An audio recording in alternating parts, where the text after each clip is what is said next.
Graça e paz que vem do Senhor Jesus. Dando continuidade ao nosso estudo das 7 cartas às 7 igrejas do Apocalipse, as 7 igrejas da Ásia, como fruto da revelação do Senhor Jesus ao apóstolo João, o qual falamos no primeiro estudo.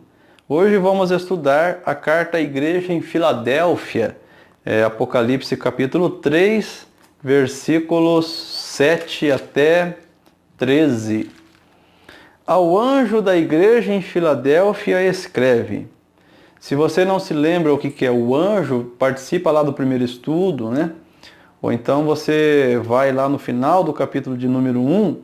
É muito claro isso ali, quanto ao versículo 20, capítulo 1, versículo 20.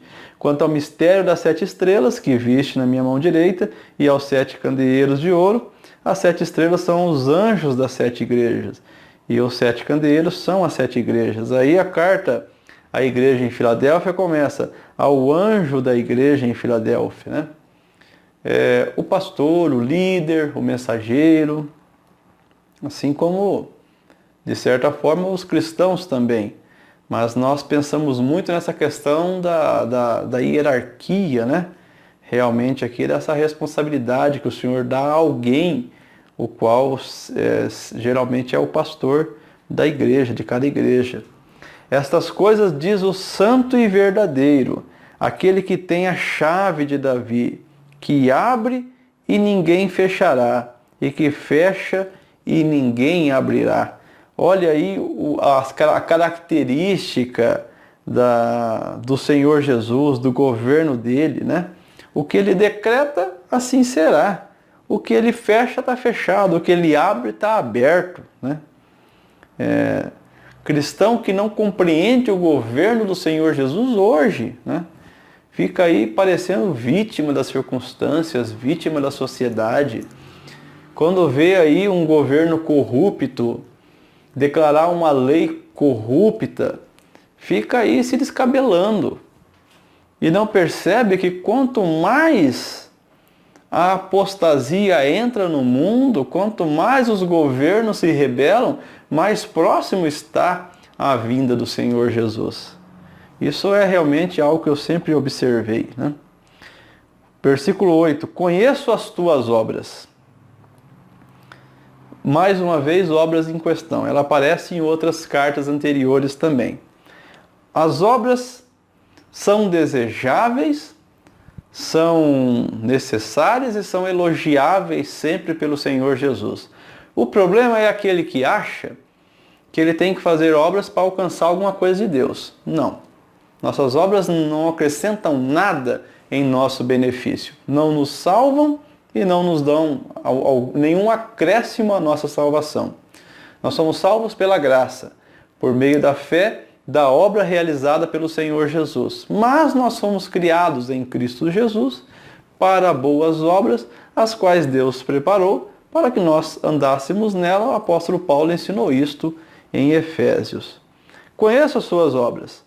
Eis que tenho posto diante de ti uma porta aberta, a qual ninguém pode fechar, que tens pouca força. Entretanto, guardaste a minha palavra e não negaste o meu nome. Esta porta aberta tem sido objeto de discussão em todos os tempos, em todas as eras da igreja. Eu prefiro pensar, é apenas uma interpretação, e interpretação sempre estará sujeita a concordância ou discordância. Se nós analisarmos que esta carta é escrita num tempo de perseguição e que novas perseguições viriam, então é uma porta aberta colocada diante deles, as quais permitirão a eles levarem, pregarem o Evangelho. Se você olhar isso no nosso contexto do Brasil, não faz muito sentido. Porque aqui nós não precisamos de porta aberta para pregar o Evangelho. Ah, mas é que você não conhece a escola lá onde meu filho está. Calma, não é disso que eu estou falando. Nós estamos num estado laico e a escola é um ambiente diferente, Se você der 10 minutos para um cristão, você tem que dar 10 minutos para outras religiões também. Fora isso, nós pregamos o evangelho onde nós quisermos, mas não era o caso da igreja primitiva. Eles não poderiam pregar o evangelho onde eles quisessem, quando eles quisessem, então uma porta aberta para eles seria realmente muito bem recebida, né? No blog, eu vou deixar o link aí do blog para você, para que você possa acompanhar esse estudo, né, e vendo mais detalhes, os quais eu não trato aqui no vídeo. Eu comento assim, ó: não há repreensão a esta igreja. Ela tem pouca força, versículo 8, vive no meio de perseguição judaica, versículo 9, mesmo assim guardou a palavra do Senhor e não negou o seu nome. A porta aberta do versículo 8 é o convite do evangelho. Por meio da fé, podemos entrar e ninguém pode nos tirar do céu, né? No sentido de fechar a porta. Então, eu tenho aqui alguns versículos, inclusive, para que você possa ler. Agora, até o contexto aqui judaico, eu trago aqui no blog para você entender. Ó.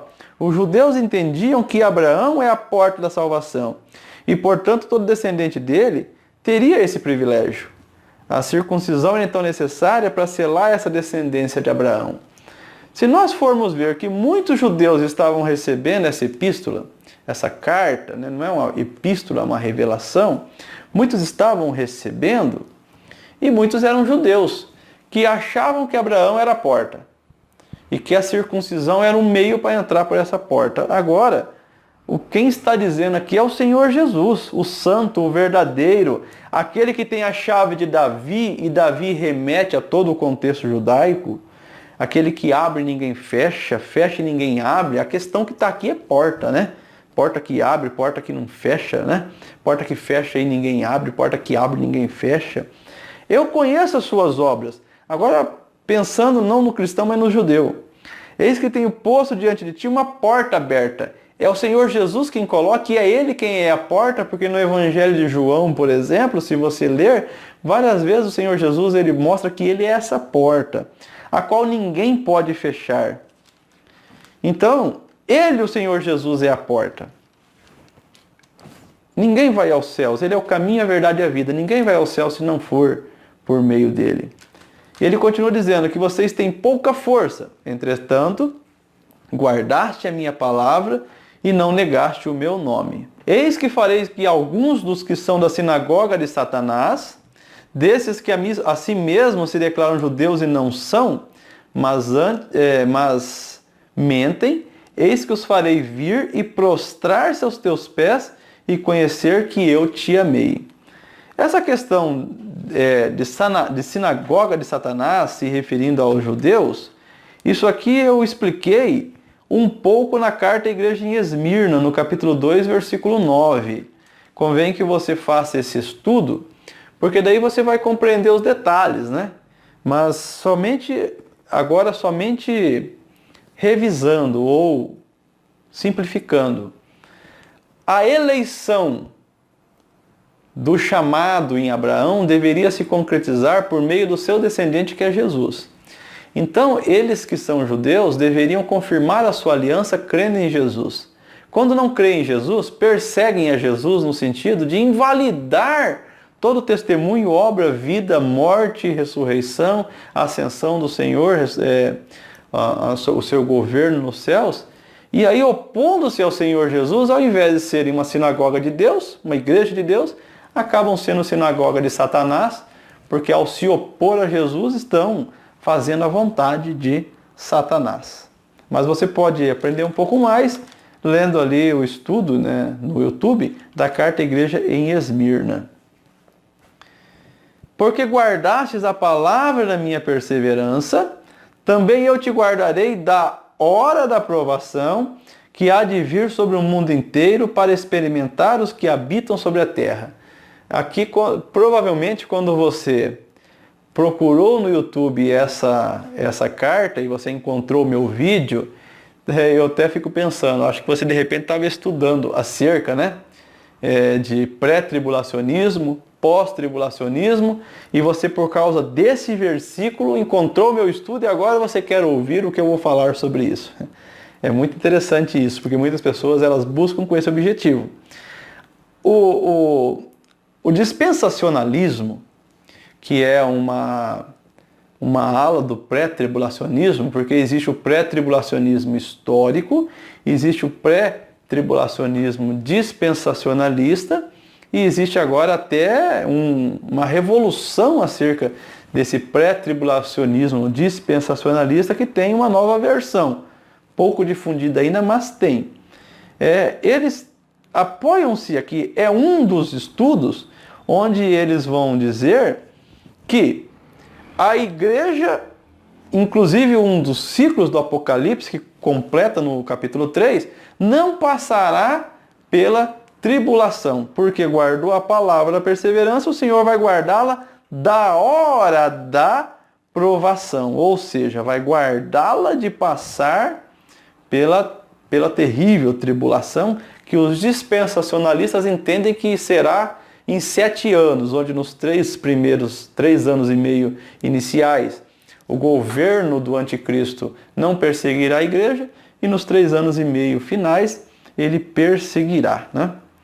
Então essa é uma linha de raciocínio. No blog eu escrevo assim: ensina que a igreja será arrebatada antes do período da grande tribulação. Os cristãos sofrem e são perseguidos, mas a promessa também eu te guardarei da hora da aprovação que há de vir sobre o mundo inteiro é entendida como a libertação dos crentes mediante o arrebatamento. Segundo essa interpretação, a grande tribulação servirá para dar uma segunda oportunidade aos que habitam sobre a terra. Isso é inevitável. Quem não estava pronto por ocasião do arrebatamento terá outra durante a tribulação, que não queriam um compromisso com Deus, né? Os pós-tribulacionistas, eles veem aqui uma proteção do Senhor mesmo durante a grande tribulação. Aí há aquele jogo de palavras do grego, ex, né, e tal. Eu nem vou entrar muito nesse assunto aqui, até porque eu tenho um estudo no blog sobre essas visões pré- e pós-tribulacionismo. Eu vou deixar o link aí no estudo. E este versículo é um dos versículos que são analisados paralelamente lá, e o que cada escola de teologia pensa acerca disso, né? Mas, para resumir, os pré-tribulacionistas enxergam aqui o arrebatamento. Os pós-tribulacionistas, eles entendem que o Senhor vai guardar durante a aprovação, né? Ou no meio dela. Se você observar que no Egito as pragas vieram e Israel estava lá, então não seria a primeira vez que o Senhor iria guardar a sua igreja quando quando o mundo passa por um momento de julgamento. Esse é o pensamento pós-tribulacionista, especificamente dos amilenistas, né? Versículo 11: venho sem demora, conserva o que tens, para que ninguém tome a tua coroa. Seja vigilante, persevera, não desista, né? Ao vencedor, falo-ei coluna no santuário do meu Deus, e daí jamais sairá. Gravarei também sobre ele o nome do meu Deus, o nome da cidade do meu Deus, a nova Jerusalém que desce do céu, vinda da parte do meu Deus, e o meu novo nome, né? Então, é uma simbologia alta aqui, uma grande simbologia para explicar, para mostrar a presença e a glória da presença do fiel na nova Jerusalém. No blog, sobre esse versículo 12, eu explico o seguinte: a promessa do versículo 12 remete a Apocalipse capítulo 14, versículo 1 e 22, 4. O que nós temos em Apocalipse capítulo 14, versículo 1? Nós lemos assim: olhei e eis o Cordeiro em pé sobre o monte Sião, e com ele 144.000, tendo na fronte escrito o seu nome e o nome do seu pai. Olha só, não foi o que ele prometeu? Gravarei também sobre ele o nome do meu Deus, o nome da cidade do meu Deus, a nova Jerusalém que desce do céu, vinda da parte do meu Deus, e o meu novo nome. O que nós temos em Apocalipse 22:4. Capítulo 22, versículo 4. Diz assim: contemplarão a sua face e na sua fronte está o nome dele. Veja que esses detalhes pormenores da promessa se encontram na visão da igreja no céu. Especificamente no capítulo 14, a interpretação dispensacionalista enxerga esse contexto na terra. A milenista pós-tribulacionista enxerga o contexto no céu. No blog você tem um pouco mais de detalhe acerca disso, e no estudo acerca do milênio e também a comparação entre pré e pós-tribulacionismo. Vou deixar os links aí no estudo. Coluna no santuário do meu Deus, quando o Senhor Jesus diz ao vencedor, falo-ei coluna no santuário do meu Deus, isso contrasta muito com os abalos e terremotos em Filadélfia naquele tempo. Aí eu consigo entender o que aqueles irmãos entenderam. Se nós não passarmos na pele os problemas dos outros, nós nunca vamos entender o que eles passam, né? Em teoria, tem coisas que não funcionam. Eles tinham muito medo de terremoto, porque eles tinham passado, aquela geração havia passado por terremoto. Um grande terremoto atingiu Filadélfia. Eu moro em Londrina. Londrina, eu nasci e cresci aqui. Eu nunca havia ouvido falar de terremoto aqui. E recentemente, coisa de 1 ano e quase 2 anos atrás, nós sofremos um tremor de terra aqui. E depois disso, alguns abalos que nós não sentimos, mas aqueles que estudam sismologia, os abalos, diz que constantemente a cidade está sofrendo esses abalos.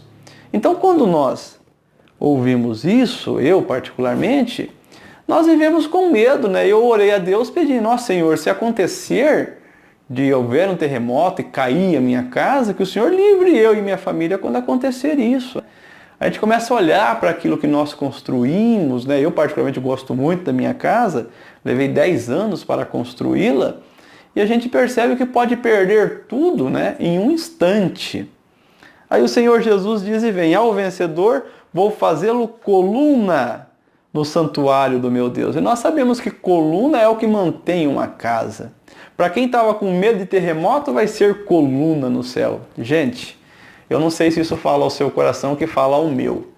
Oh, que confiança em saber que o nosso tesouro, a nossa firmeza não está aqui, mas está lá nos céus. Isso me deixa muito alegre, isso me deixa muito feliz. É só ser um vencedor, ou seja, manter, como já foi dito aqui no versículo 11, conserva o que tens, para que ninguém tome a tua coroa. Conserva a fé. Mantém-se de joelhos no chão. Mantenha-se como um soldado de Cristo. Mantenha-se realmente fiel. E aí vai valer a pena. E não poderia ser diferente. A carta termina: quem tem ouvidos, ouça o que o Espírito diz às igrejas. No blog tem mais, tem bastante informação, especificamente aquelas interpretações ao longo dos séculos, que inclui o período da Reforma, posterior à Reforma. Eu trago um pouco sobre isso também, só não coloquei aqui no YouTube. Se você quer aprender mais, pesquisar mais, então está aí o link do blog. Se você gostou do estudo, eu peço a você que curta, que comente, que compartilhe, para ajudar esse trabalho a crescer. Então, agradeço e conto com a sua ajuda nesse sentido. Que a graça e a paz do Senhor Jesus esteja no seu coração e que você seja realmente essa coluna de Deus na terra, até que seja essa coluna do santuário de Deus nos céus. Amém.